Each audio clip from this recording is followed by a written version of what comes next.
बंदी छोड़ सतगुरु रामपाल जी परमेश्वर जी की जय हो। परमपिता परमात्मा सारी सृष्टि के रचनहार कुल मालिक असंख्य ब्रह्मांडों के स्वामी जगत गुरु तीनों लोकों में प्रवेश करके सबका धारण पोषण करने वाले राजाधीराज आत्माधार नाथों के नाथ देवों के देव महादेव सर्वेश्वर महेश्वर मृत्युंजय अजरो अमर आदि अनादि सनातनी प्रभु जगत पिता जगदीश्वर श्री श्री 1008 की उपाधि के वास्तविक अधिकारी अकाल मूर्त शब्द स्वरूपी राम वासुदेव सर्वगतम ब्रह्म परम पूज्य प्रथम पूज्य परम संत परम पुरुष परम धनी परम दयालु सत्य कबीर हक्का कबीर अल्लाहु कबीर अल्लाहु अकबर बाखबर अल्लाह ताला जगत के तारणहार जगत के मुक्तिदाता जगत के जगन्नाथ हारे के सहारे हिंदुओं के राम मुसलमानों के अल्लाह सिखों के वाहिगुरु ईसाइयों के मसीह दया के सागर दया निधि करुणा के सागर करुणा निधि स्वयंभू परिभू संकट मोचन कष्ट हरण मंगल करण दुख भंजन अविगत कबीर निर्विकार निर्विषम परमात्मा अलय अलेख सतगुरु आदि अनादि सतगुरु असली मर्यादा पुरुषोत्तम असली राम असली कृष्ण असली घनश्याम असली मुरारी राजाओं के राजा महाराजाओं के महाराजा शहंशाहों के शहंशाह सम्राटों के सम्राट भगवानों के भगवान अल्लाहों के अल्लाह प्रभुओं के प्रभु मसीहाओं के मसीह सच्चे वाहिगुरु बाबाओं के बाबा पीरों के पीर सेठों के सेठ जगत सेठ सावलसा सेठ सर्वगुण संपन्न अनंत कोटि कलाओं के स्वामी अनंत कोटि ब्रह्मांडों के नायक योगियों में महायोगी ध्यानियों में महाध्यानी सिद्धों में परम सिद्ध ज्ञानियों में तत्व ज्ञानी ब्रह्म ज्ञानी महाज्ञानी परम ज्ञानी सर्वश्रेष्ठ ज्ञानी विज्ञानी युवा कबीर समर्थ कबीर असमवात अमित ओजा सच्चे रहनुमा करीम अल्लाह सुभान अल्लाह दुनिया के अंतिम पैगंबर 8 सितंबर 1951 से गांव धनाना जिला सोनीपत हरियाणा भारतवर्ष की पावन भूमि पे पर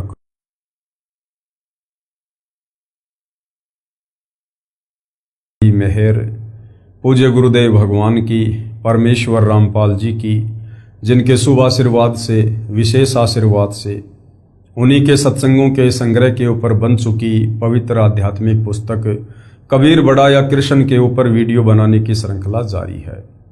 इसी श्रृंखला में आज हमारा ये 29वें नंबर का वीडियो है। इस पवित्र पुस्तक कबीर बड़ा या कृष्ण के प्रत्येक वीडियो से विशेषकर हिंदू समाज से जुड़े भाई बहनों को अध्यात्म के विषय में बहुत कुछ जानने और समझने को मिल रहा है। भाई और बहनों, इस पवित्र पुस्तक पर हमारा जो विषय चल रहा है वो है जनता की अदालत। और जनता की अदालत में जज जनता को बनाया गया है क्योंकि वर्तमान में जनता शिक्षित है, पढ़ी लिखी है, अपनी आंखों से अपने ही धर्मशास्त्रों में अध्यात्म को लेकर भक्ति मार्ग को लेकर शास्त्र अनुकूल साधना को लेकर जो सच्चाई वर्णित है उसे अपनी आंखों से देखकर नीर खीर का निबेरा कर सकती है कि वास्तव में सत्य क्या है। और जो मुकदमा चल रहा है वो है कबीर बड़ा या कृष्ण, यानी सुप्रीम गॉड कौन है, सारी सृष्टि के रचयिता कौन परमात्मा है, तीनों लोकों में प्रवेश करके सबका धारण पोषण करने वाले भगवान कौन है। ये विषय जनता की अदालत में चल रहा है। और इस विषय को लेकर श्री कृष्ण उर्फ विष्णु जी को पूर्ण परमात्मा बताते हुए उनके वकील बनकर जनता की अदालत में जो पैरवी कर रहे हैं वो हैं हिंदू धर्म के तमाम धर्मगुरु आचार्य शंकराचार्य। उनका कहना है कि श्री कृष्ण उर्फ विष्णु ही पूर्ण परमात्मा है, इन्होंने ही गीता जी का ज्ञान दिया है और इन्हीं की भक्ति से मुक्ति होगी। सभी शास्त्रों में इन्हीं को परमात्मा बताया गया है। ये अविनाशी हैं, अजरो अमर हैं, इनके कोई माता पिता नहीं हैं। तो दूसरी तरफ इन तमाम हिंदू धर्मगुरु आचार्य शंकराचार्यों की इन बातों का प्रमाणित हिंदू धर्म ग्रंथों से ही खंडन करते हुए कबीर जी के वकील सतगुरु रामपाल जी ने जनता के सामने ये क्लियर कर दिया है कि श्री कृष्ण उर्फ विष्णु ये पूर्ण परमात्मा नहीं है। श्री कृष्ण उर्फ विष्णु ये अजरो अमर नहीं है, अविनाशी नहीं है, ये तो नाशवान भगवान है। इनका जन्म होता है, इनकी मृत्यु होती है, इनके माता पिता भी हैं। इनकी माता का नाम दुर्गा है, इनके पिता का नाम काल ब्रह्म है। और जनता अब धीरे धीरे अध्यात्म में रुचि लेते हुए आगे बढ़ रही है। सतगुरु रामपाल जी से अध्यात्म को लेकर तरह तरह के सवाल कर रही है और सतगुरु रामपाल जी उनके प्रत्येक सवाल का प्रमाणिक जवाब भी दे रहे हैं। और जनता को अच्छे से समझाने के लिए आदरणीय धर्मदास जी की अमर कथा सुनाते हुए सतगुरु रामपाल जी जिज्ञासु जनता की शंकाओं का समाधान कर रहे हैं। तो इसी विषय में हम आगे बढ़ते हैं।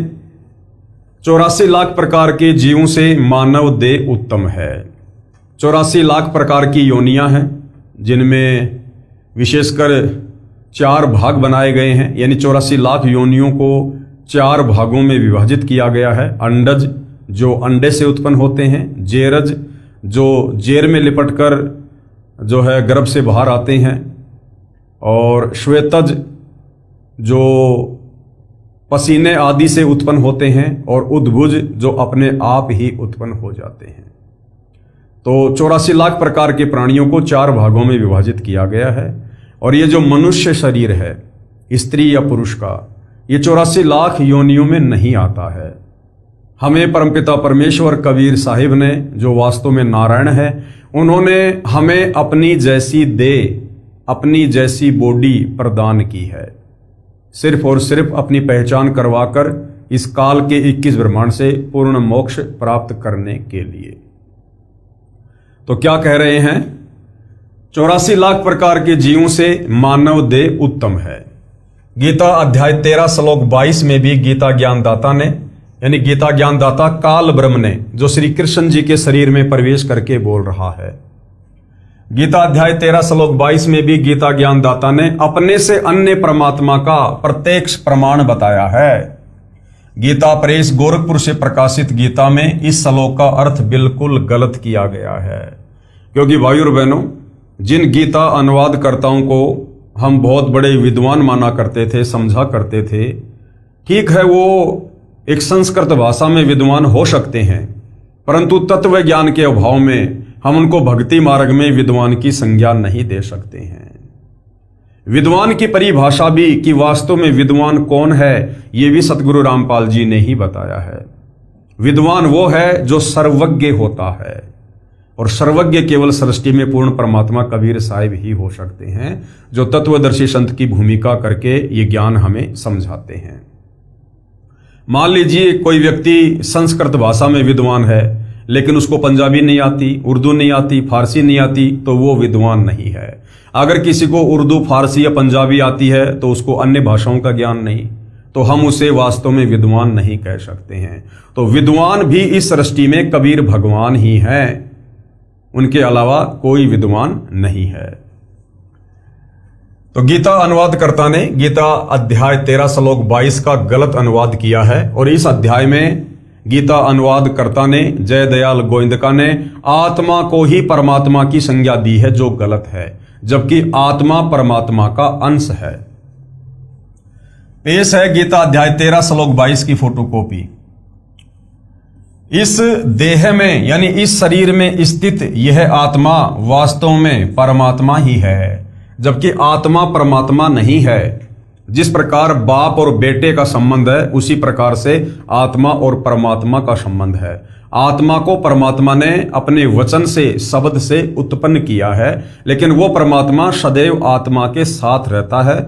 जिस प्रकार सूर्य एक जगह पर बहुत दूर होते हुए भी, और वो प्रत्येक के साथ रहता है, उसकी उष्णता के रूप में, यानी सूर्य की जो ऊर्जा है, जो उष्णता है, वो प्रत्येक व्यक्ति के साथ रहती है, परंतु सूर्य अलग है। देह में स्थित यह आत्मा वास्तव में परमात्मा ही है। वही साक्षी होने से, उपद्रष्टा और यथार्थ सम्मति देने वाला होने से, अनुमंता, सबका धारण पोषण करने वाला होने से भरता, जीव रूप से भोगता, ब्रह्मा आदि का भी स्वामी होने से महेश्वर, और शुद्ध सच्चिदानंद घन होने से परमात्मा, ऐसा कहा गया है।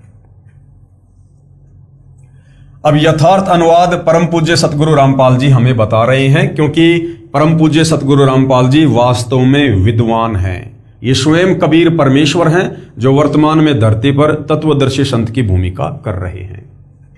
जैसे पूर्व के श्लोकों में वर्णन आया है कि परमात्मा प्रत्येक जीव के साथ ऐसे रहता है जैसे सूर्य प्रत्येक घड़े के जल में स्थित दिखाई देता है, उस जल को अपनी उष्णता दे रहा है। इसी प्रकार परमात्मा प्रत्येक जीव के हृदय कमल में ऐसे विद्यमान है जैसे सौर ऊर्जा संयंत्र जहां भी लगा है तो वह सूर्य से उष्णता प्राप्त करके ऊर्जा संग्रह करता है। इसी प्रकार प्रत्येक जीव के साथ परमात्मा रहता है।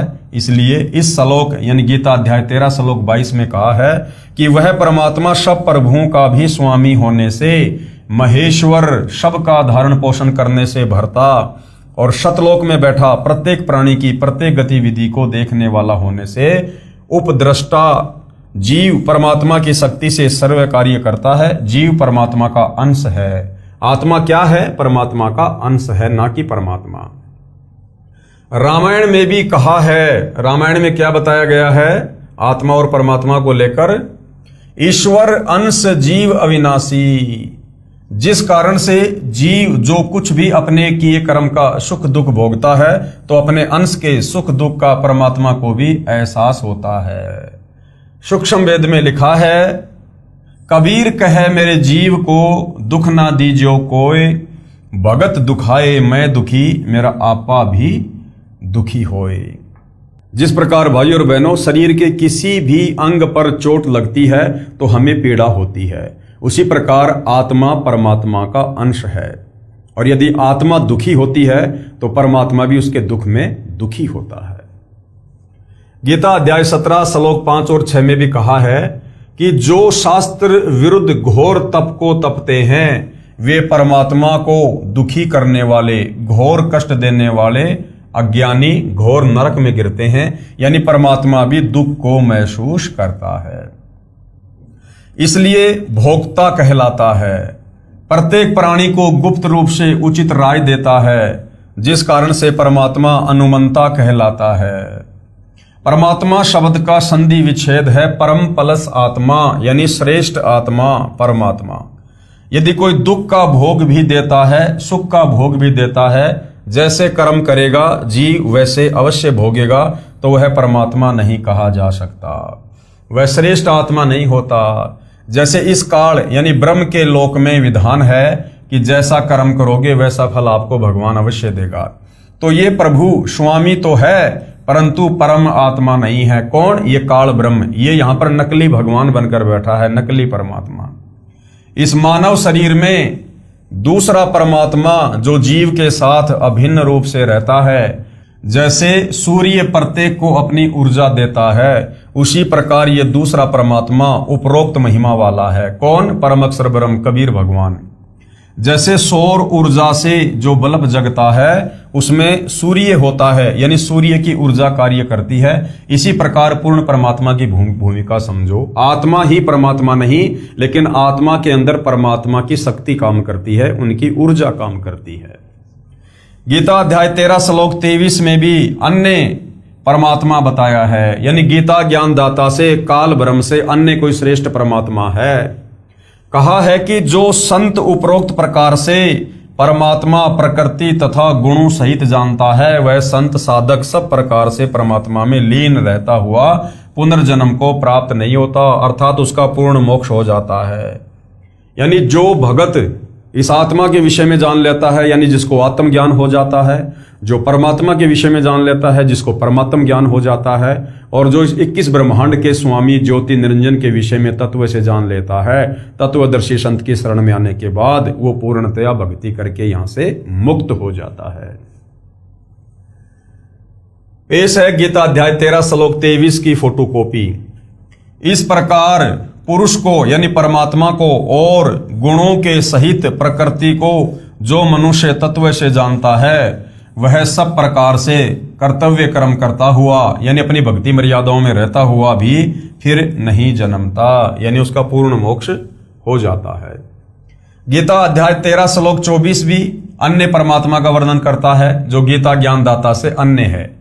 कहा है कि जो परमात्मा सूर्य के सदृश जीवात्मा के साथ अभेद रूप से रहता है, उसको साधक यानी भगत ध्यान द्वारा दिव्य दृष्टि से हृदय में देखते हैं। जैसे बिजली को टेस्टर द्वारा देख लेते हैं, अन्य साधक ज्ञान सुनकर विश्वास करके परमात्मा का स्वरूप स्वीकार कर लेते हैं। अन्य भगत जन कर्म योगेन यानी परमात्मा के कर्मों अर्थात लीलाओं को देखकर परमात्मा का अस्तित्व जान लेते हैं। जैसे संसार में लगभग 7 अरब जनसंख्या है, किसी का भी चेहरा एक दूसरे से नहीं मिलता। कवि ने कहा है, कई अरब बनाए बंदे, आंख नाक कान हाथ लगाए, एक दूसरे के नाल कोई भी रड़दे नहीं रड़ाए। इससे भी सिद्ध होता है कि कोई सर्वज्ञ शक्ति है, उसे परमात्मा कहा जाता है। कुछ भगत जन परमात्मा के इस प्रकार के कार्य देखकर परमात्मा को मानते हैं। पेश है गीता अध्याय 13 श्लोक 24 की फोटोकॉपी। परमात्मा को कितने ही मनुष्य तो शुद्ध हुई सूक्ष्म बुद्धि से ध्यान के द्वारा हृदय में देखते हैं, अन्य कितने ही ज्ञान योग के द्वारा और दूसरे कितने ही कर्म योग के द्वारा देखते हैं अर्थात प्राप्त करते हैं। गीता अध्याय 13 श्लोक 25 में कहा है कि जो शिक्षित नहीं और जो न ध्यान करते हैं, न ज्ञान को समझ पाते हैं और न वे परमात्मा की संरचना से परमात्मा को समझ पाते हैं, वे अन्य शिक्षित विद्वान व्यक्तियों से परमात्मा की महिमा सुनकर मान लेते हैं कि जब यह शिक्षित और ज्ञानी व्यक्ति कह रहा है तो परमात्मा है। फिर वे उपासना यानी भक्ति करने लग जाते हैं। वे उसे सुनने के कारण परमात्मा के अस्तित्व को मानकर उपासना करने के कारण इस मृतलोक मृत्यु संसार से पार हो जाते हैं। पेश है गीता अध्याय 13 श्लोक 25 की फोटोकॉपी। परंतु इनसे दूसरे अर्थात जो मंद बुद्धि वाले पुरुष हैं यानी भगत हैं, वे इस प्रकार न जानते हुए दूसरों से अर्थात तत्व के जानने वाले पुरुषों से सुनकर ही तदानुसार उपासना करते हैं और वे श्रवण परायण पुरुष भी मृत्यु रूप संसार सागर को निसंदेह तर जाते हैं। यानी जो किसी अन्य विद्वान की सत्य बातों को स्वीकार करके और परमात्मा की भक्ति पर लग जाते हैं, वे भी अपनी आत्मा का कल्याण करवा लेते हैं। गीता अध्याय 13 श्लोक 26 में तो इतना ही कहा है कि सर्व प्राणी क्षेत्र अर्थात दुर्गा के शरीर तथा क्षेत्रज अर्थात गीता ज्ञानदाता क्षर ब्रह्म के संयोग से उत्पन्न होते हैं। ध्यान रहे, गीता ज्ञानदाता ने गीता के इसी अध्याय 13 के श्लोक 1 में कहा है कि क्षेत्र तो शरीर को कहते हैं तथा जो शरीर के विषय में जानता है उसे क्षेत्रज कहते हैं। गीता अध्याय 13 श्लोक 2 में कहा कि क्षेत्रज मुझे जान यानी गीता ज्ञानदाता क्षेत्रज हुआ। इस प्रकार काललोक 21 ब्रह्मांडों के क्षेत्र में जितने प्राणी उत्पन्न होते हैं वे दुर्गा जी तथा काल भगवान के संयोग से होते हैं अर्थात नर मादा से काल प्रेरणा से काल सृष्टि उत्पन्न होती है। पेश है गीता अध्याय 13 श्लोक 26 की फोटोकॉपी। हे अर्जुन, यावन मात्र जितने भी सथावर जंगम प्राणी उत्पन्न होते हैं उन सबको तू क्षेत्र और क्षेत्रज के संयोग से ही उत्पन्न जान, यानी दुर्गा और काल के संयोग से ही उत्पन्न हुआ जान। 21 ब्रह्मांड में जितने प्राणी हैं। गीता अध्याय 13 श्लोक 27 में अन्य परमेश्वर स्पष्ट है जो गीता ज्ञानदाता से अन्य है। जैसे पूर्व के श्लोकों में प्रमाण सहित बताया गया है कि परमेश्वर प्रत्येक प्राणी के शरीर में हृदय में ऐसे बैठा दिखाई देता है जैसे सूर्य जल से भरे घड़ों में दिखाई देता है। इसी प्रकार इस श्लोक 27 में कहा है कि परमेश्वर हृदय में बैठा है। जब प्राणी का शरीर नष्ट हो जाता है तो भी परमेश्वर नष्ट नहीं होता। जैसे कोई घड़ा फूट गया, उसका जल पृथ्वी पर बिखर गया और पृथ्वी में समा गया तो भी सूर्य तो यथावत है। इसलिए परमेश्वर अविनाशी है। जो संत परमात्मा को इस दृष्टिकोण से देखता है वह सही जानता है, वह तत्वदर्शी संत है। तो भाइयों और बहनों, ये तमाम बातें जो गीता अनुवादकर्ताओं ने भी तत्व ज्ञान के अभाव में गलत अर्थ करके लिख दी हैं, आज उन त्रुटियों को सतगुरु रामपाल जी शुद्ध करके हमें समझा रहे हैं। तो वास्तव में सतगुरु रामपाल जी तत्वदर्शी संत हैं और तत्वदर्शी संत की भूमिका खुद परमेश्वर ही अदा करते हैं। पेश है गीता अध्याय 13 श्लोक 27 की फोटोकॉपी। जो पुरुष नष्ट होते हुए सब चराचर भूतों में परमेश्वर को नाश रहित और समभाव से स्थित देखता है, वही यथार्थ देखता है। इस श्लोक गीता अध्याय 13 श्लोक 27 में परमेश्वर शब्द लिखा है, जिससे भी गीता ज्ञान दाता से अन्य परमात्मा का बोध होता है। आओ जाने परमेश्वर का संधि विच्छेद क्या है। परम प्लस ईश्वर यानी परमेश्वर। व्याख्या, ईश का अर्थ है स्वामी, प्रभु, मालिक, और वर का अर्थ है श्रेष्ठ या पति, ईश्वर। ईश तो गीता ज्ञान दाता है, यानी क्षर पुरुष अर्थात क्षर ब्रह्म है, जो केवल 21 ब्रह्मांडों का प्रभु है। ये क्या है? ईश है ये। और ईश्वर, ईश अर्थात क्षर पुरुष से श्रेष्ठ प्रभु, वह केवल 7 संग ब्रह्मांडों का प्रभु है। इसे अक्षर पुरुष तथा परब्रह्म भी कहते हैं। तो अक्षर पुरुष या परब्रह्म को क्या कहते हैं? ईश्वर। यानी ये 21 ब्रह्मांड के ईश काल से उत्तम है, इसलिए इसको ईश्वर कहते हैं। और जो सबसे उत्तम है, ईश और ईश्वर से भी जो श्रेष्ठ है, वो है परम ईश्वर, परमेश्वर। नंबर 3, परमेश्वर। ईश्वर अर्थात अक्षर पुरुष से परम अर्थात श्रेष्ठ है, जो असंख्य ब्रह्मांडों का प्रभु है, उसे परम अक्षर ब्रह्म भी कहा जाता है। गीता अध्याय 8 श्लोक 3 में प्रमाण है। गीता अध्याय 15 श्लोक 16-17 में भी 3 पुरुषों का वर्णन है। क्षर पुरुष यानी ये काल ब्रह्म, ये गीता ज्ञानदाता ईश है, तथा अक्षर पुरुष ये ईश्वर है। तथा गीता अध्याय 15 श्लोक 17 में कहा है कि उत्तम पुरुष है, यानी पुरुषोत्तम अर्थात वास्तव में सर्वश्रेष्ठ प्रभु तो ऊपर के श्लोक गीता अध्याय 15 श्लोक 16 में कहे दोनों क्षर पुरुष तथा अक्षर पुरुष से भिन्न है, उसी को वास्तव में परमात्मा कहा जाता है, परम ईश्वर कहा जाता है। और वही तीनों लोकों, क्षर पुरुष के 21 ब्रह्मांडों का क्षेत्र काल लोक कहा जाता है, तथा अक्षर पुरुष के 7 संग ब्रह्मांडों के क्षेत्र को परब्रह्म का लोक कहा जाता है। और ऊपर 4 लोक हैं, सतलोक, अलखलोक, अगमलोक तथा अकैलोक का क्षेत्र अमर लोक परमेश्वर का लोक कहा जाता है। इस प्रकार 3 लोकों का यहाँ पर वर्णन है। इन तीनों लोकों में प्रवेश करके सबका धारण पोषण करता है, वह वास्तव में अविनाशी परमेश्वर है। गीता अध्याय 13 श्लोक 27 में परमेश्वर शब्द है, जो गीता ज्ञानदाता से भिन्न सर्वशक्तिमान सर्व का पालन करता का बोधक है। गीता अध्याय 13 श्लोक 28 में भी गीता ज्ञानदाता से अन्य प्रभु का प्रमाण है।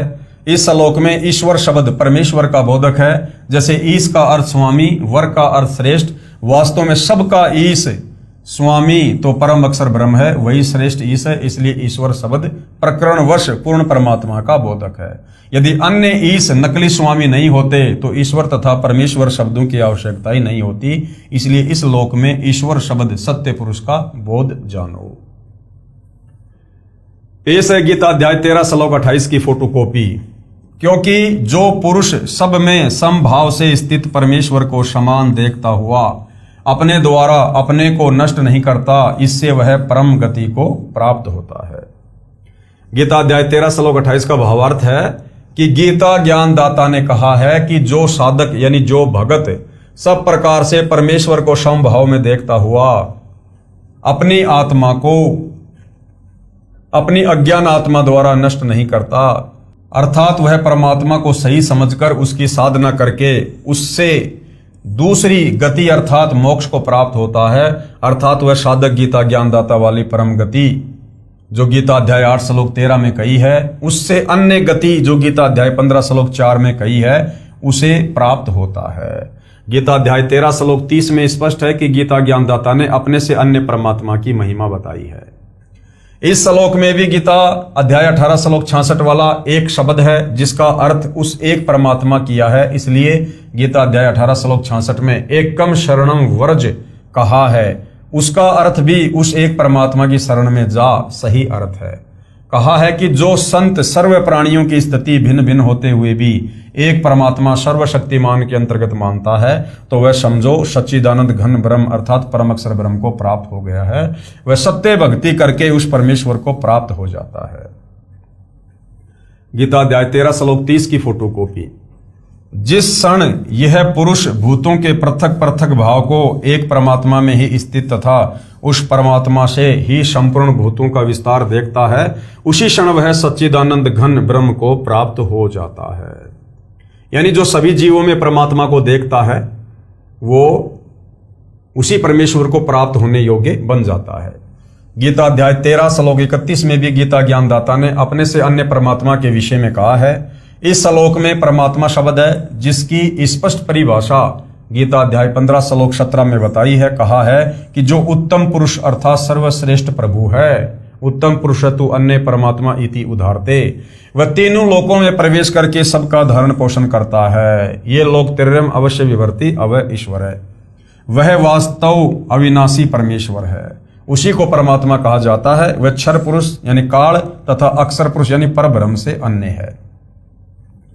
पेश है गीता अध्याय 13 श्लोक 31 की फोटोकॉपी। हे अर्जुन, अनादि होने से और निर्गुण होने से यह अविनाशी परमात्मा शरीर में स्थित होने पर भी वास्तव में न तो कुछ करता है और न ही लिप्त ही होता है।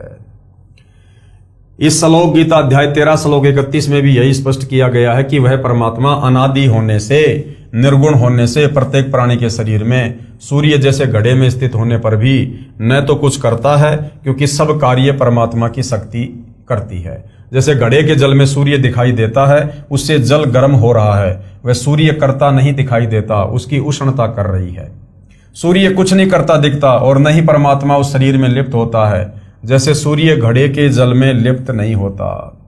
गीता अध्याय 13 श्लोक 32 में भी यही प्रमाण है। गीता अध्याय 13 श्लोक 33 में आत्मा और शरीर की स्थिति बताई है। फिर गीता अध्याय 13 श्लोक 34 में गीता ज्ञानदाता ने अपने से अन्य परमेश्वर की जानकारी दी है। कहा है कि इस प्रकार क्षेत्र यानी शरीर तथा क्षेत्रज यानी गीता ज्ञानदाता के भेद को तथा कर्म करते करते भक्ति करके काल की प्रकृति अर्थात काल जाल से मुक्त जो साधक ज्ञान नेत्रों द्वारा जानकर तत्वदर्शी संत की खोज करके सत्य शास्त्र अनुकूल साधना करके तत्व ज्ञान को समझकर उस परम अर्थात दूसरे परम ब्रह्म परमात्मा को प्राप्त होते हैं। उपरोक्त विवरण से स्पष्ट हुआ कि गीता ज्ञानदाता से अन्य पूर्ण परमात्मा है, जिसकी भक्ति की साधना करके साधक उस पूर्ण मोक्ष को प्राप्त हो जाता है, जो गीता अध्याय 15 श्लोक 4 में वर्णित है कि तत्व ज्ञान की प्राप्ति के पश्चात परमेश्वर के उस परम पद को खोजना चाहिए, जहां जाने के पश्चात साधक फिर लौटकर संसार में कभी नहीं आता। अर्थात इतने सारे जो श्लोक दिखाए गए हैं गीता जी के, ये सारे के सारे श्लोक यही प्रमाणित करते हैं कि गीता ज्ञानदाता काल ब्रह्म से अन्य कोई पूर्ण परमात्मा है, सर्वश्रेष्ठ परमात्मा है, जो तीनों लोकों में प्रवेश करके सबका धारण पोषण करता है और उसी को इष्ट मानकर भक्ति करनी चाहिए पूर्ण मोक्ष के लिए। पेश है गीता अध्याय 13 श्लोक 34 की फोटोकॉपी। इस प्रकार क्षेत्र और क्षेत्रज के भेद को तथा कार्य सहित प्रकृति से मुक्त होने को जो पुरुष ज्ञान नेत्रों द्वारा तत्व से जानते हैं, वे महात्मा जन परम ब्रह्म परमात्मा को प्राप्त होते हैं।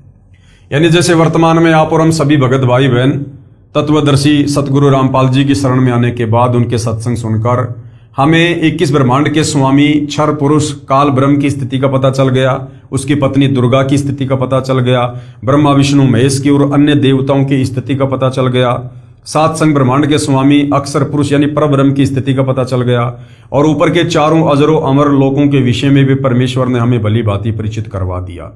तो यह है तत्व ज्ञान। इस तत्व ज्ञान को अच्छे से समझने के बाद साधक यहां से मुक्त हो जाता है। अब सारांश बताया है गुरुदेव ने पूर्वोक्त प्रमाणों से तथा इस गीता अध्याय 13 के उपरोक्त प्रमाणों से स्पष्ट हुआ कि गीता ज्ञानदाता से अन्य परम अक्षर ब्रह्म अर्थात पूर्ण परमात्मा है, जिसकी शरण में जाने के लिए गीता ज्ञानदाता ने गीता अध्याय 2 श्लोक 17 में तथा गीता अध्याय 18 श्लोक 46, 61, 62, 66 में कहा है, वही पूर्ण मोक्षदायक है, वही पूजा करने योग्य है, वही सबका रचनहार है, वही सबका पालनहार है, धारण करने वाला सर्व सुखदायक है, उसको परमात्मा कहा जाता है। यानी गीता ज्ञानदाता काल ब्रह्म तो खुद अपने से अन्य उस सर्वश्रेष्ठ परमात्मा की महिमा कर रहा है कि उसी की शरण में जाने से, और उसकी शरण में कैसे जाएंगे, गीता अध्याय 4 श्लोक 34 के अनुसार पहले तत्वदर्शी संत को अपना गुरु धारण करो, वो तत्वदर्शी संत फिर आपको परमात्म ज्ञान बताएगा, पूर्ण मोक्ष प्राप्ति की विधि बताएगा, उसके बाद हम उस परमेश्वर के परम धाम को प्राप्त होते हैं। पेश है गीता अध्याय 2 श्लोक 17 की फोटोकॉपी। नाश रहित तो तू उसको जान, जिससे यह संपूर्ण जगत दृश्य वर्ग यानी व्याप्त है। इस अविनाशी का विनाश करने में कोई भी समर्थ नहीं है। खुद गीता ज्ञानदाता अपने से अन्य किसी और परमात्मा को अविनाशी बता रहा है। पेश है गीता अध्याय 18 श्लोक 46, 61, 62 तथा 66 की फोटोकॉपियां। गीता अध्याय 18 श्लोक 46 की फोटोकॉपी। जिस परमेश्वर से संपूर्ण प्राणियों की उत्पत्ति हुई है और जिससे यह समस्त जगत व्याप्त है, उस परमेश्वर की अपने स्वाभाविक कर्मों द्वारा पूजा करके मनुष्य परम सिद्धि को प्राप्त हो जाता है। गीता अध्याय 18 श्लोक 61 की फोटोकॉपी। हे अर्जुन, शरीर रूप यंत्र में आरूढ़ हुए संपूर्ण प्राणियों को अंतर्यामी परमेश्वर अपनी माया से उनके कर्मों के अनुसार भ्रमण कराता हुआ सब प्राणियों के हृदय में स्थित है। यानी अपने से अन्य परमात्मा के विषय में गीता ज्ञानदाता बता रहा है। गीता अध्याय 18 श्लोक 62 की फोटोकॉपी। हे भारत, तू सब प्रकार से उस परमेश्वर की ही शरण में जा। गीता ज्ञानदाता अपने से अन्य उस परम अक्षर ब्रह्म की शरण में जाने के लिए अर्जुन को कह रहा है। अर्थात गीता ज्ञानदाता सुप्रीम गॉड नहीं है। अगर ये सुप्रीम गॉड होता तो अपने से अन्य किसी और परम अक्षर ब्रह्म की शरण में जाने को नहीं कहता। उस परमात्मा की कृपा से ही तू परम शांति को तथा सनातन परम धाम को प्राप्त होगा। परम शांति यानी तेरा जन्म मरण का रोग समाप्त हो जाएगा और परम धाम यानी सतलोक को प्राप्त हो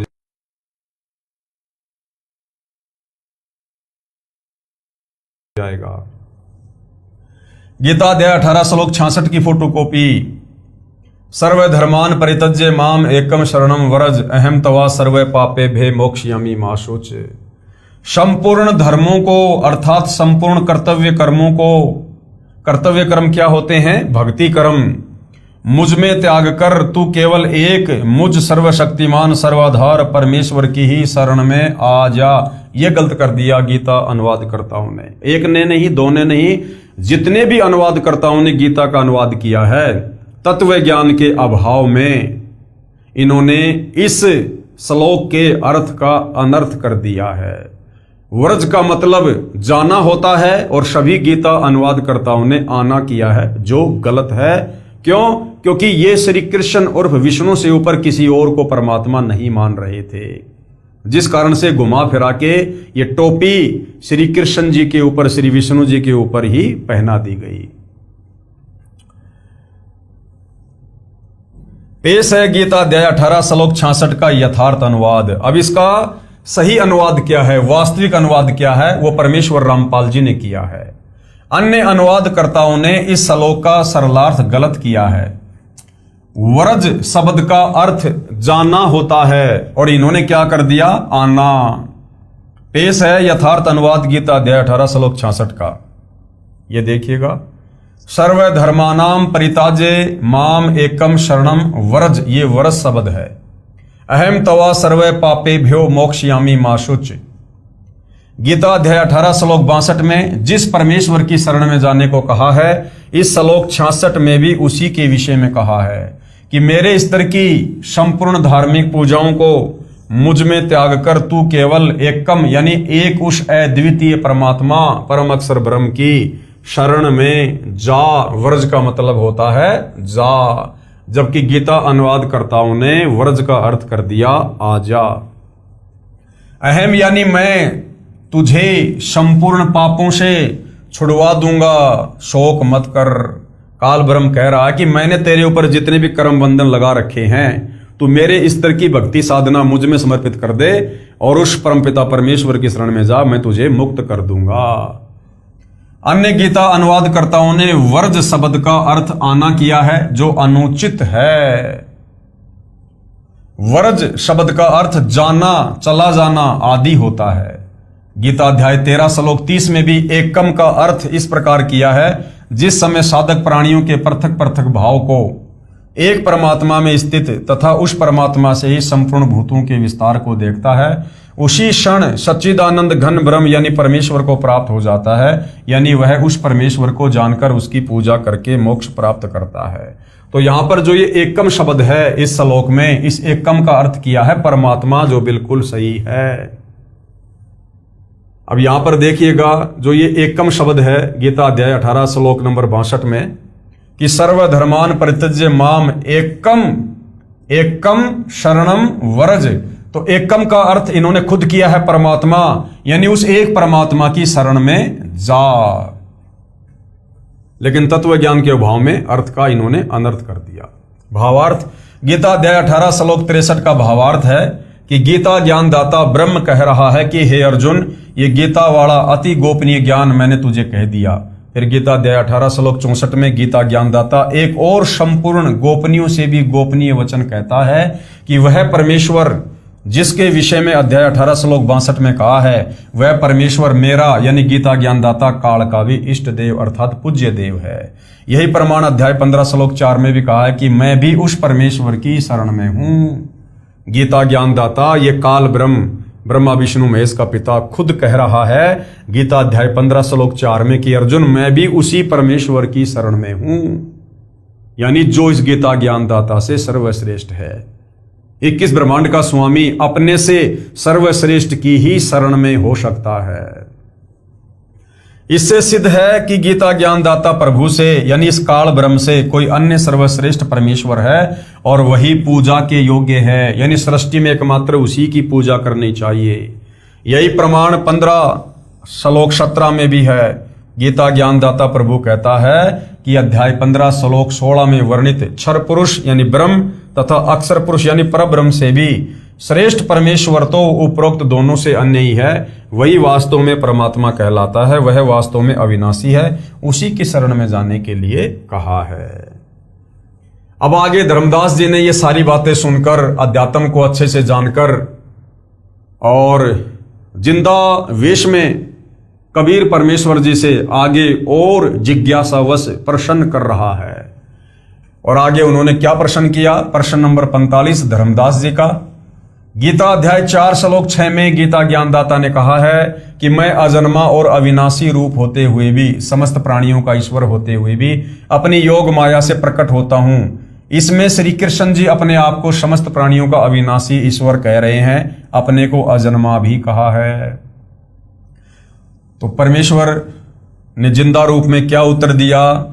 उत्तर जिंदा परमेश्वर का, हे धर्मदास जी, गीता ज्ञानदाता काल ब्रह्म ने श्री कृष्ण जी के शरीर में प्रवेश करके कहा है, श्री कृष्ण जी की कोई भूमिका नहीं है। गीता ज्ञान देने वाला काल ब्रह्म है और गीता ज्ञानदाता ने कहा है कि जितने प्राणी मेरे 21 ब्रह्मांडों में मेरे अंतर्गत हैं, मैं उनका श्रेष्ठ प्रभु हूं, भगवान हूं। यही प्रमाण गीता अध्याय 15 श्लोक 18 में भी है कि गीता ज्ञानदाता ने कहा है कि मैं लोकवेद यानी सुनी सुनाई बातों के आधार से अपने 21 ब्रह्मांडों वाले लोक में पुरुषोत्तम यानी परमात्मा प्रसिद्ध हूं, क्योंकि मैं शरीरधारी प्राणियों से तथा अविनाशी जीवात्मा से भी श्रेष्ठ हूं, जो मेरे अंतर्गत मेरे 21 ब्रह्मांडों में है। वास्तव में पुरुषोत्तम तो कोई अन्य ही है, जिसका वर्णन गीता अध्याय 15 श्लोक 17 में बता दिया गया है। तो ये काल ब्रह्म जो है ये अविनाशी नहीं है, ये सर्वश्रेष्ठ परमात्मा नहीं है। अन्यथा गीता में अनेक जगह पर अपने से अन्य किसी अन्य परमेश्वर की शरण में जाने की सलाह अर्जुन को नहीं देता। गीता अध्याय 4 श्लोक 6 में यह भी कहा है कि मैं अज यानी अजन्मा अर्थात मैं तुम्हारी तरह जन्म नहीं लेता, मैं लीला से प्रकट होता हूं। क्योंकि इस काल को और दुर्गा को कबीर परमेश्वर जी की तरफ से एक वरदान है, ये आप और हमारी तरह किसी स्त्री के गर्भ से जन्म नहीं लेते हैं। जब 21 ब्रह्मांड वाली सृष्टि का विनाश हो जाता है तो कबीर परमेश्वर जी के आशीर्वाद से इस काल का और दुर्गा का भी शरीर छूटता है और शरीर छोड़ते समय इनको भी भयंकर पीड़ा का अनुभव करना पड़ता है। और उसके बाद कबीर परमेश्वर जी की वचन शक्ति से उनके वरदान के अनुसार इनको ऑटोमेटिक युवा शरीर पुनः प्राप्त हो जाता है। गीता के अध्याय 4 श्लोक 6 में यह कहा है कि मैं अजन्मा अर्थात मैं तुम्हारी तरह जन्म नहीं लेता, मैं लीला से प्रकट होता हूं। जैसे गीता अध्याय 10 में विराट रूप दिखाया था, फिर अध्याय 10 श्लोक 2 में स्पष्ट किया कि मेरी उत्पत्ति होती है। गीता अध्याय 4 श्लोक 6 में कहा है कि मेरी आत्मा अमर है। फिर कहा है कि अपनी लीला से उत्पन्न होता हूं। यहां पर उत्पन्न होने की बात है, यह खुद स्वीकार कर रहा है कि मैं भी उत्पन्न होता हूं, लेकिन लीला से, क्योंकि यह काल ब्रह्म अक्षर पुरुष के एक युग के उपरांत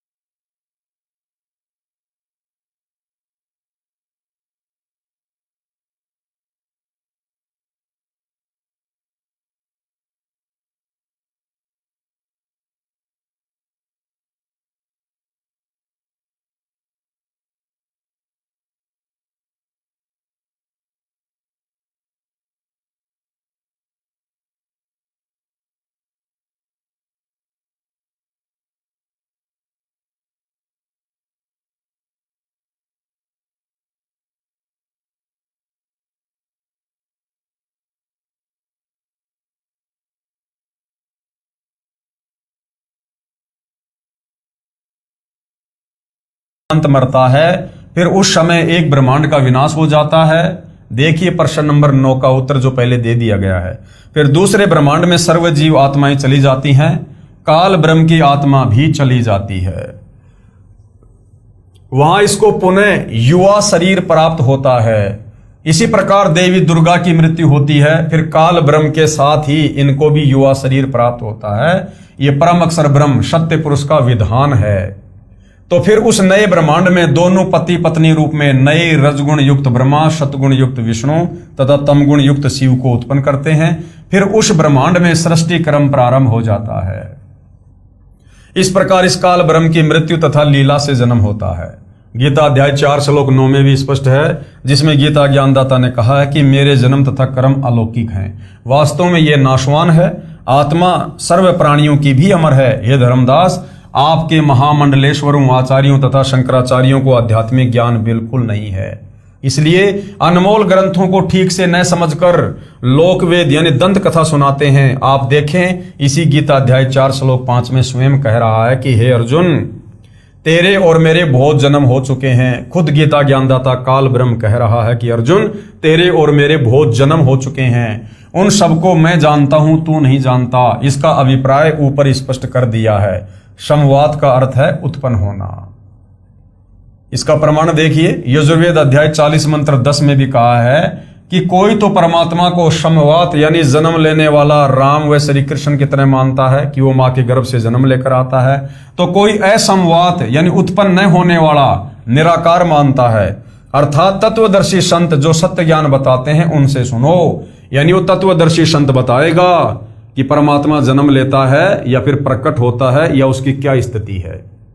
वे बताएंगे कि परमात्मा उत्पन्न होता है या नहीं। वास्तव में परमात्मा स्वयंभू है, वह कभी नहीं जन्मा है और न ही जन्मेगा। मृत्यु का तो प्रश्न ही नहीं। दूसरी ओर गीता ज्ञानदाता स्वयं कह रहा है कि मैं जन्मता और मरता हूं, अविनाशी नहीं हूं। अविनाशी तो परम अक्षर ब्रह्म है। अविनाशी तो उसको जान जिसको मारने में कोई सक्षम नहीं। गीता अध्याय 17 श्लोक नंबर 2। पेश है गीता अध्याय 15 श्लोक 18 की फोटोकॉपी। क्योंकि मैं नाशवान जड़ वर्ग क्षेत्र से तो सर्वथा अतीत हूं और अविनाशी जीव आत्मा से भी उत्तम हूं। कौन कह रहा है? ये काल ब्रह्म। इसलिए लोक में और वेद में भी पुरुषोत्तम नाम से प्रसिद्ध हूं। ये 21 ब्रह्मांड का स्वामी काल ब्रह्म अपने अंतर्गत 21 ब्रह्मांड में जितनी भी आत्माएं हैं उन सब से ये सर्वश्रेष्ठ है, उत्तम है। इसलिए लोक वेद के आधार से ये इस संसार में अविनाशी परमात्मा प्रसिद्ध है, अन्यथा इसकी जन्म और मृत्यु होती है। पढ़ें गीता अध्याय 15 श्लोक 18 का यथार्थ अनुवाद। अध्याय 15 श्लोक नंबर 18। यस्मात् शरम अतीत अहम अक्षरात अपि च उत्तम अतः अस्मि लोके वेदे च प्रथित पुरुषोत्तम।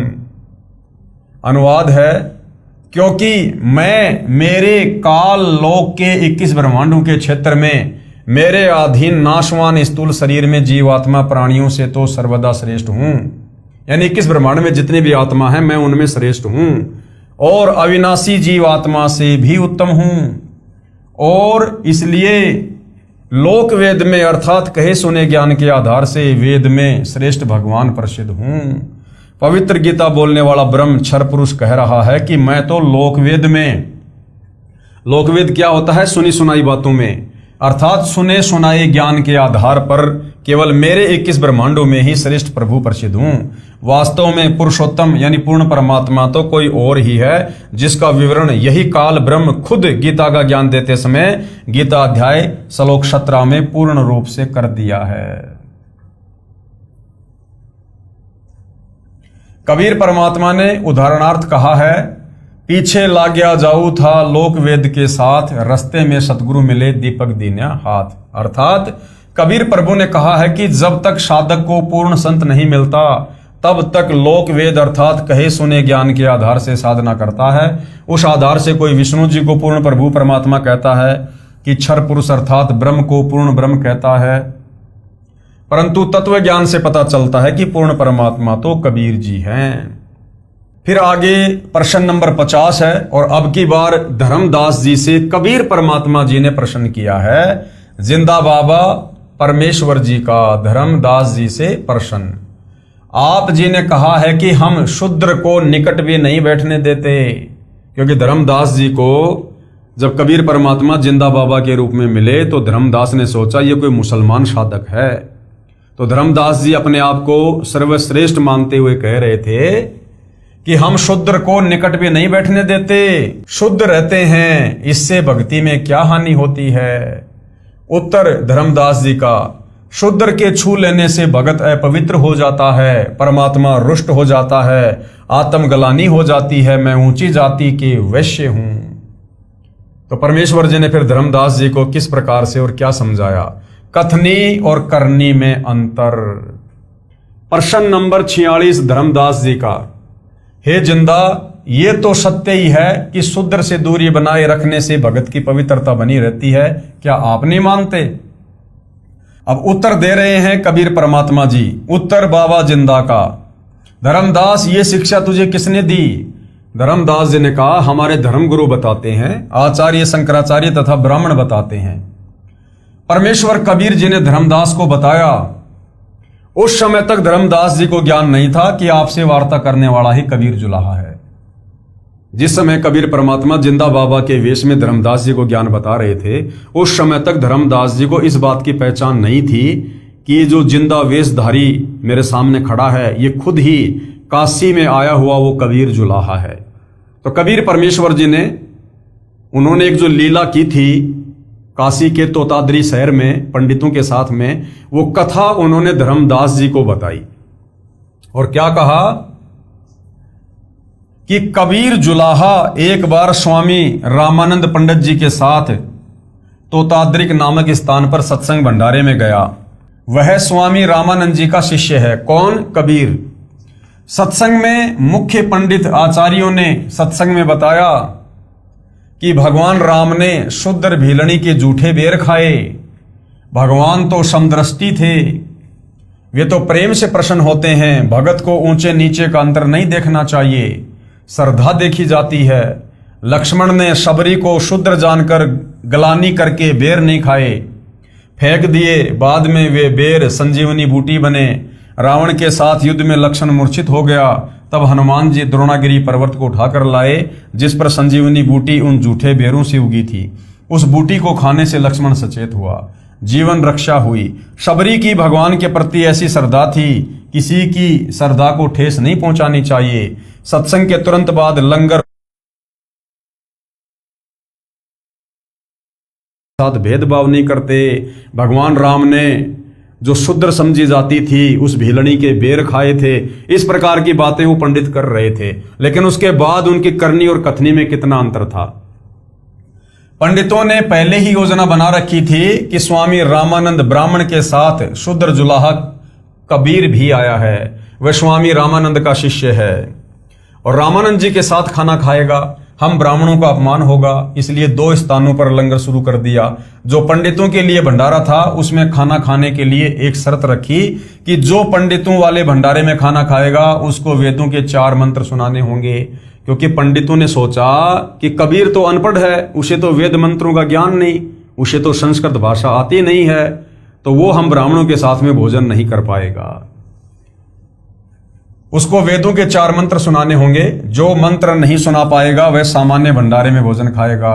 सबको पता था कि कबीर जुलाहा काशी वाला तो अशिक्षित है, उसको वेद मंत्र कहां से याद हो सकते हैं। सब पंडित जी 4 वेद मंत्र सुना सुनाकर पंडितों वाले भोजन भंडारे में प्रवेश कर रहे थे। पंक्ति लगी थी, उसी पंक्ति में कबीर जुलाहा भी खड़ा था।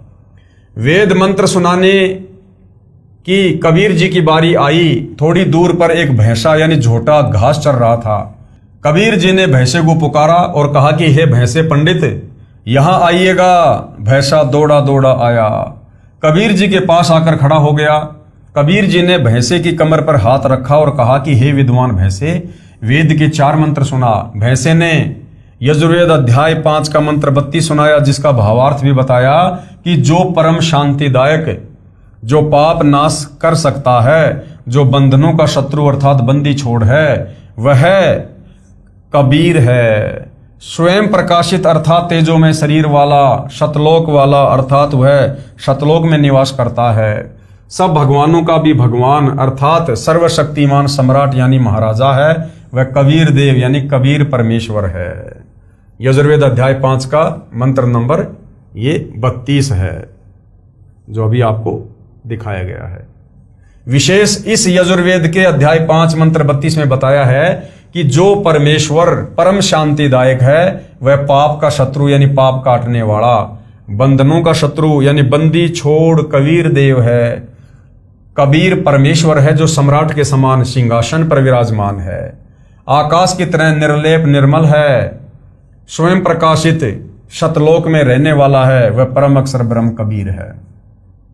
दूसरा मंत्र क्या सुनाया? ऋग्वेद मंडल 9 सूक्त 86 मंत्र 26 सुनाया, जिसका भावार्थ है कि परमात्मा ऊपर के लोक से गति यानी प्रस्थान करके आता है, नेक आत्माओं को मिलता है, भक्ति करने वालों के संकट समाप्त करता है, वह कबीर देव कबीर परमेश्वर है।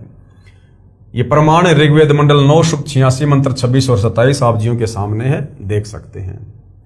विवेचन, ये फोटोकॉपी ऋग्वेद मंडल 9 सूक्त 86 मंत्र 26 की है, जो आर्य समाज के आचार्यों व महर्षि दयानंद के चेलों द्वारा अनुवादित है, जिसमें स्पष्ट है कि यज्ञ करने वाले अर्थात धार्मिक अनुष्ठान करने वाले यजमानों अर्थात भक्तों के लिए परमात्मा सब रास्तों को सुगम करता हुआ अर्थात जीवन रूपी सफर के मार्ग को दुखों रहित करके सुगम बनाता हुआ उनके विघ्नों अर्थात संकटों का मर्दन करता है अर्थात समाप्त करता है, भक्तों को पवित्र अर्थात पाप रहित विकार रहित करता है। जैसा कि अगले मंत्र 27 में कहा है कि जो परमात्मा धूलोक अर्थात शतलोक के तीसरे पृष्ठ पर विराजमान है, वहां पर परमात्मा के शरीर का प्रकाश बहुत अधिक है। उदाहरण के लिए परमात्मा के एक रोम यानी शरीर के एक बाल का प्रकाश 1 करोड़ सूर्य तथा इतने ही चंद्रमाओं के मिले जुले प्रकाश से भी अधिक है। यदि वह परमात्मा उसी प्रकाश युक्त शरीर से पृथ्वी पर प्रकट हो जाए तो हमारी चरम दृष्टि उन्हें देख नहीं सकती। जैसे उल्लू पक्षी दिन में सूर्य के प्रकाश के कारण कुछ भी नहीं देख पाता है, यही दशा मनुष्यों की हो जाए। इसलिए वह परमात्मा अपने रूप अर्थात शरीर के प्रकाश को सरल करता हुआ उस स्थान से जहां परमात्मा ऊपर रहता है वहां से गति करके यानी चलकर बिजली के समान क्रीड़ा अर्थात लीला करता हुआ चलकर आता है। श्रेष्ठ पुरुषों को मिलता है यानी परमात्मा चाहने वाली अच्छी आत्माओं को मिलता है। यह भी स्पष्ट है कि आप कवि अर्थात कबीर देव हैं, हम उन्हें कबीर साहिब कह देते हैं।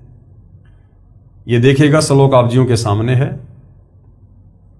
विवेचन, ये फोटोकॉपी ऋग्वेद मंडल 9 सूक्त 86 के मंत्र 27 की है। इसमें स्पष्ट है कि परमात्मा धूलोक अर्थात अमरलोक के तीसरे पृष्ठ अर्थात भाग पर विराजमान है। शतलोक अर्थात शाश्वत स्थान के 3 भाग हैं। एक भाग में वन पहाड़ झरने बाग बगीचे आदि हैं। ये बाहरी भाग है अर्थात बाहरी भाग है। जैसे भारत की राजधानी दिल्ली भी 3 भागों में बटी है। बाहरी दिल्ली जिसमें गांव खेत खलियान और नहरें हैं, दूसरा बाजार बना है, तीसरा संसद भवन तथा कार्यालय है। इसके पश्चात धूलोक में बस्तियां हैं, सपरिवार मोक्ष प्राप्त हंस आत्माएं रहती हैं। पृथ्वी पर जैसे भगत को भगतात्मा कहते हैं, इसी प्रकार शतलोक में हंस आत्मा कहलाते हैं। तीसरे भाग में सर्वोपरि परमात्मा का सिंहासन है, उसके आसपास केवल नर आत्माएं रहती हैं। वहां स्त्री पुरुष का जोड़ा नहीं है। वे यदि अपना परिवार चाहते हैं तो शब्द यानी वचन से केवल पुत्र उत्पन्न कर लेते हैं। इस प्रकार शाश्वत स्थान अर्थात सतलोक 3 भागों में परमात्मा ने बांट रखा है। वहां यानी सतलोक में प्रत्येक स्थान पर रहने वालों में वर्ध अवस्था नहीं है, वहां मृत्यु नहीं है। इसलिए गीता अध्याय 7 श्लोक 29 में कहा कि जो जरा अर्थात वृद्धावस्था तथा मरण अर्थात मृत्यु से छूटने का प्रयत्न करते हैं वे तत्ब्रह्म अर्थात परम अक्षर ब्रह्म को जानते हैं। शतलोक में सत्य पुरुष रहता है, वहां पर जरा मरण नहीं है यानी बुढ़ापा और मृत्यु नहीं है, और बच्चे युवा होकर सदा युवा ही रहते हैं। उसके बाद भैसे राम ने तीसरा जो मंत्र सुनाया वो था ऋग्वेद मंडल 9 सूक्त 96 मंत्र 17 सुनाया, जिसका भावार्थ है कि कवि यानी कबीर अर्थात कबीर परमात्मा स्वयं पृथ्वी पर प्रकट होकर तत्व ज्ञान प्रचार करता है। कबीर वाणी यानी कबीर वाणी कहलाती है। सत्य आध्यात्मिक ज्ञान तत्व ज्ञान को कबीर परमात्मा लोकोक्तियों, दोहों, शब्दों, चौपाइयों व कविताओं के रूप में पदों में कबीर वाणी द्वारा बोलकर सुनाता है। ये प्रमाण है ऋग्वेद मंडल 9 सूक्त 96 मंत्र 16 से 17 आप जियों के सामने हैं ये दो मंत्र। ऋग्वेद मंडल 9 सूक्त 96 के मंत्र 16 में कहा है कि हे परमात्मन, आप अपने श्रेष्ठ गुप्त नाम का ज्ञान करवाइए। उस नाम को मंत्र 17 में बताया कि वह कवि यानी कबीर देव है। मंत्र 17 की केवल हिंदी। परमेश्वर जानबूझकर तत्व ज्ञान बताने के उद्देश्य से शिशु रूप में प्रकट होता है। उनके ज्ञान को सुनकर भक्तों का बहुत बड़ा समूह उस परमात्मा का अनुयायी बन जाता है। वह ज्ञान बुद्धिजीवी लोगों को समझ में आ जाता है। वे उस परमेश्वर की स्तुति भक्ति तत्व ज्ञान के आधार से करते हैं। वह भक्ति शीघ्र लाभ देने वाली होती है। वह परमात्मा अपने तत्व ज्ञान को कवित्व से अर्थात कवियों की तरह दोहों शब्दों लोकोक्तियों चौपाइयों द्वारा कबीर वाणी द्वारा अर्थात कबीर वाणी द्वारा शुद्ध ज्ञान को ऊंचे स्वर में गरज गरज कर बोलते हैं। वह कवि की तरह आचरण करने वाला कबीर देव संत रूप में प्रकट अमर परमात्मा होता है। ऋग्वेद मंडल 9 सूक्त 96 मंत्र 17। विशेष इस मंत्र के मूल पाठ में 2 बार कवि शब्द है। आर्य समाज के अनुवादकर्ताओं ने एक कवि का अर्थ ही नहीं किया। आगे जो चौथा मंत्र भैसे राम ने सुनाया वो था ऋग्वेद मंडल 9 सूक्त 94 मंत्र 1 भी सुनाया, जिसका भावार्थ है कि परमात्मा कवियों की तरह आचरण करता हुआ पृथ्वी पर एक स्थान से दूसरे स्थान पर जाता है। भैंसा फिर बोलता है कि भोले पंडितों, जो मेरे पास इस पंक्ति में जो मेरे ऊपर हाथ रखे खड़ा है ये वही परमात्मा कबीर है जिसे लोग कवि कहकर पुकारते हैं। इन्हीं की कृपा से मैं आज मनुष्यों की तरह वेद मंत्र सुना रहा हूं। कबीर परमेश्वर जी ने कहा कि भैंसा पंडित, आप पंडितों वाले लंगर में प्रवेश करके भोजन ग्रहण करो। मैं तो शूद्र हूं, अशिक्षित हूं, इसलिए आम जनता के लिए लगे लंगर में भोजन करने जाता हूं। उसी समय सभी पंडित जो भैंसे को वेद मंत्र बोलता देखकर एकत्रित हो गए थे, कबीर जी के चरणों में गिर गए तथा अपनी भूल की क्षमा याचना की। परमेश्वर कबीर जी ने कहा, करनी तज कथनी कथय, यानी नादानो, थोड़ी देर पहले तुम सत्संग तो कर रहे थे राम और भीलनी का कि भगवान राम समदृष्टि थे, वो अपने भक्तों में या किसी भी जीवात्मा में कोई भेद नहीं किया करते थे। और अब तुम क्या कर रहे हो? करनी तज कथनी कथय, अज्ञानी दिन रात, और कुकर यानी कुत्ते जो भोकत फिरे सुनी सुनाई बात। सत्संग में तो कह रहे थे कि भगवान रामचंद्र जी ने शूद्र जाति की सबरी यानी भीलनी के जूठे बेर रुचि रुचि खाए, कोई छुआछात नहीं की, और स्वयं को तुम परमात्मा से भी उत्तम मानते हो। कहते हो करते नहीं, एक दूसरे से सुनी सुनाई बात कुत्ते की तरह भोगते रहते हो। सभी उपस्थित पंडितों सहित हजारों की संख्या में कबीर जुलाई के शिष्य बने, दीक्षा ली, शास्त्र विरुद्ध भक्ति त्याग कर शास्त्र विधि अनुसार भक्ति शुरू की और आत्मा का कल्याण करवाया। प्रमाण ऋग्वेद मंडल 9 सूक्त 94 मंत्र 1 जो अभी आपको बता दिया गया है। विवेचन ऋग्वेद मंडल 9 सूक्त 94 मंत्र 1 का अनुवाद भी आर्य समाज के विद्वानों द्वारा किया गया है। पुस्तक विस्तार को ध्यान में रखते हुए उन्हीं के अनुवाद से अपना मत सिद्ध करते हैं। जैसे पहले लिखे वेद मंत्रों में बताया गया है कि परमात्मा अपने मुख कमल से वाणी उच्चारण करके तत्व ज्ञान बोलता है। लोकोक्तियों के माध्यम से कवित्व से दोहों शब्दों साखियों चौपाइयों के द्वारा वाणी बोलने से प्रसिद्ध कवियों में से भी एक वो कवि की उपाधि प्राप्त करता है। उसका नाम कबीर देव अर्थात कबीर साहिब है। इस ऋग्वेद मंडल 9 सूक्त 94 मंत्र 1 में भी यही स्पष्ट है कि जो सर्वशक्तिमान परमेश्वर है वह कवियन वर्जम न यानी कवियों की तरह आचरण करता हुआ पृथ्वी पर विचरण करता है। हे धर्मदास, यही बात आप कह रहे हो कि हम शूद्र को पास भी नहीं बैठने देते। यानी धर्मदास को यह बात समझाने के लिए परमात्मा ने वेद मंत्रों का हवाला दिया और क्या कहा कि हे धर्मदास, यही बात आप कह रहे हो कि हम शूद्र को पास भी नहीं बैठने देते। धर्मदास बहुत शर्मसार हुआ, परंतु परमात्मा की शिक्षा को अपने ऊपर व्यंग समझकर खिंच गया तथा कहा कि हे जिंदा, आपकी जली भुनी बातें अच्छी नहीं लगती। यानी इतना ज्ञान समझाने के बाद भी, सारे प्रमाण दिखाने के बाद भी धर्मदास बीच बीच में काल प्रेरित हो जाया करता था। आपको बोलने की सभ्यता नहीं है। कहते हो कि कुत्ते की तरह सुनी सुनाई बातें तुम सब भोगते फिरते हो। यह कहकर धर्मदास जी ने मुंह बना लिया, यानी नाराज हो गया परमात्मा से, नाराजगी जाहिर की। परमात्मा जिंदा रूप में अंतर्ध्यान हो गए। चौथी बार अंतर्ध्यान हो गए तो धर्मदास का जीना मुश्किल हो गया। पछाड़ खा खाकर रोने लगा। उस दिन फिर वृंदावन में धर्मदास से परमात्मा की वार्ता हुई थी। इस प्रकार परमेश्वर कबीर जी कुल मिलाकर 6 बार अंतर्ध्यान हुए। तब धर्मदास जी की अकल ठिकाने आई। वृंदावन मथुरा से चलकर धर्मदास रोता हुआ अपने गांव बांधवगढ़ की ओर वापस चल पड़ा।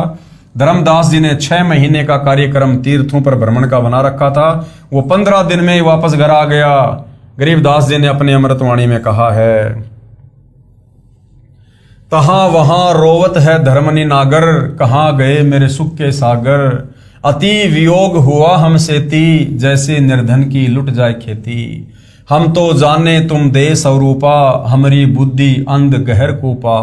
कल्प करे और मन में रोवे, दसो दिशा को वो मग जोवे। बेग मिलो करहूं अपघाता, मैं ना जीऊं सुनो विधाता। अब धर्मदास जी बहुत दुखी हो गए और क्या कुछ परमपिता परमेश्वर से कहने लगे। जब धर्मदास जी बांधवगढ़ पहुंचा उस समय बहुत रो रहा था। घर में प्रवेश करके मुंह के बल गिरकर फूट फूट कर रोने लगा। उसकी पत्नी का नाम आमिनी देवी था। अपने पति को रोता हुआ देखकर तथा समय से पहले वापस लौटा देखकर मन मन में विचार किया कि लगता है भगत जी को किसी ने लूट लिया है।